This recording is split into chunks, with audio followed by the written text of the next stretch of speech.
One of the best sports anime Haikyuu ಅಂದ್ರು ತಪ್ಪಾಗಲ್ಲ. ಈ ಸೀರೀಸ್ ಇರೋದು ಸ್ಪೋರ್ಟ್ಸ್ ಮ್ಯಾನ್ಶಿಪ್ ಬಗ್ಗೆ, ಹಾರ್ಡ್ ವರ್ಕ್ ಬಗ್ಗೆ, ಡೆಡಿಕೇಶನ್ ಬಗ್ಗೆ, ಹಾಗೆ ಕ್ಯಾರೆಕ್ಟರ್ ಡೆವಲಪ್ಮೆಂಟ್ ಬಗ್ಗೆ. ನಾನು ಚಾಲೆಂಜ್ ಕಟ್ಟಿ ಹೇಳ್ತೀನಿ, ಈ ಆನಿಮೆ ನೋಡಾದ್ಮೇಲೆ ನಿಮ್ ಬಿಹೇವಿಯರ್ ಅಲ್ಲಿ ಒಂದಿಷ್ಟು ಡಿಫ್ರೆನ್ಸ್ ಕಾಣಿಸುತ್ತೆ. ಹಾಗೆ ಈ ಸೀರೀಸ್ ಬ್ಯೂಟಿ ಏನು ಅಂತಂದ್ರೆ ಕ್ಯಾರೆಕ್ಟರ್ ಡೆವಲಪ್ಮೆಂಟ್. ಒಂದೊಂದು ಕ್ಯಾರೆಕ್ಟರ್ ಡೆವಲಪ್ ಆಗ್ಬೇಕಾದ್ರೆ ಆ ಕ್ಯಾರೆಕ್ಟರ್ಗಳು ಹೇಗೆ ಡೆವಲಪ್ ಆಗುತ್ತೆ. ನಾವು ಬರೀ ಹಾರ್ಡ್ ವರ್ಕ್ ಮಾಡಿದ್ರೆ ಗೆಲ್ಲಕ್ ಆಗಲ್ಲ, ಏನೇನ್ ಟೆಕ್ನಿಕ್ಸ್ ಕಲಿಬೇಕು. ಅಷ್ಟೇ ಯಾಕೆ ಒಂದೊಂದು ಕ್ಯಾರೆಕ್ಟರ್ಗಳು ಡೈರೆಕ್ಟ್ ಆಗಿ ಅಪೋಸಿಟ್ ಟೀಮ್ ಹೋಗೇನೆ ಕೇಳುತ್ತೆ. ಈ ಸೀರೀಸ್ ಅಲ್ಲಿ ಎಲ್ಲೂ ಈಗೋ ಇಲ್ಲ. ಅಷ್ಟೇ ಅಲ್ಲ, ಎಲ್ಲಾ ಕ್ಯಾರೆಕ್ಟರ್ಗಳು ನಾವ್ ಹೇಗ್ ಇಂಪ್ರೂವ್ ಆಗ್ಬೇಕು ಅಂತ ಮಾತ್ರ ಯೋಚನೆ ಮಾಡುತ್ತೆ. ಯಾವುದೇ ಕಾರಣಕ್ಕೂ ಬೇರೆಯವ್ರನ್ನ ಮೋಸ ಮಾಡಿ ಗೆಲ್ಬೇಕು ಅಂತ ಯೋಚನೆ ಮಾಡಲ್ಲ. ಇದು one of the best quality ಅನ್ನಿಸ್ತು ಈ ಆನಿಮೆದು. ಹಾಗೆ ಈ ಸೀರೀಸ್ ರಿಯಲಿಸ್ಟಿಕ್ ಆಗಿದೆ ಅಂತ ಅನ್ಬೋದು. ಯಾಕೆ ಅಂತಂದ್ರೆ ಎಲ್ಲಾ ಟೈಮಲ್ಲೂ ಹೀರೋ ಟೀಮೇ ಗೆಲ್ಲಲ್ಲ. ಸೋಲುತ್ತೆ, ಸೋತು ಅಳುತ್ತೆ, ಅತ್ತಿ ಒದ್ದಾಡುತ್ತೆ. ಸೊ ಒದ್ದಾಡ್ದಾದ್ಮೇಲೆ ಅವ್ರು ಮತ್ತೆ ನಾನ್ ಗೆಲ್ಬೇಕು ಅಂತ ಒಂದು ಛಲ ಬರುತ್ತೆ ಅವ್ರಿಗೆ. ಅದರಿಂದ ಅವ್ರು ಹಾರ್ಡ್ ವರ್ಕ್ ಮಾಡೋ ರೀತಿ ಸಖತ್ತಾಗಿದೆ ಅಂತ ಅನ್ಬೋದು. ಟ್ರೈನಿಂಗ್ ಎಪಿಸೋಡ್ಸ್ ಗಳೇ 10-20 ಎಪಿಸೋಡ್ಸ್ ಇರುತ್ತೆ. ಹಾಗೆ ಈ ಸೀರೀಸ್ ಟೋಟಲ್ 85 ಎಪಿಸೋಡ್ಸ್ ಇದೆ. ಹಾಗೆ ಒಂದು ಮೂವಿ ಕೂಡ ರಿಲೀಸ್ ಆಗಿದೆ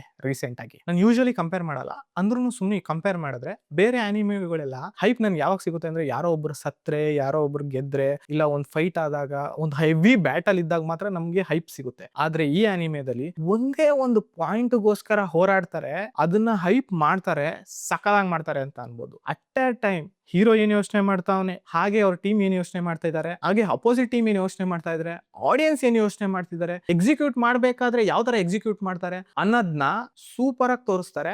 ಒಂದೇ ಒಂದ್ ಪಾಯಿಂಟ್ ಗೆಲ್ಬೇಕಾದ್ರೇನು ಆ ಹೈಪ್ ಇರುತ್ತಲ್ಲ, ಆ ಹೈಪೇನೆ ಬೇರೆ ಲೆವೆಲ್. ಈ ಆನಿಮೆ ನೋಡಿದ್ದು 4 ವರ್ಷ ಮುಂಚೆ ನನ್ನ ಫ್ರೆಂಡ್ ರೆಕಮೆಂಡ್ ಮಾಡಿದೆ ಇದನ್ನ ನೋಡು ಅಂತ.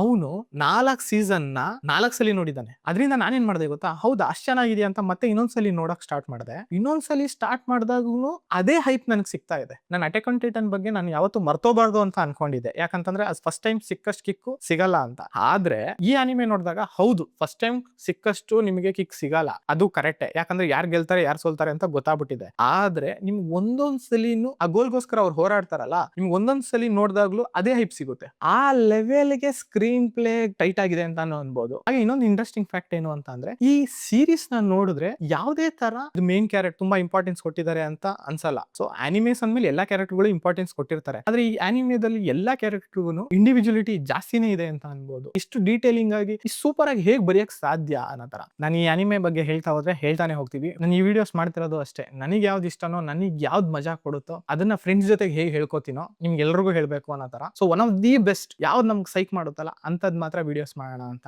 ಇಷ್ಟ ಹೇಳಕ್ ಇಷ್ಟಪಡ್ತೀನಿ ಫ್ರೆಂಡ್ಸ್. ಓಕೆ ಫ್ರೆಂಡ್ಸ್, ಬಾಯ್.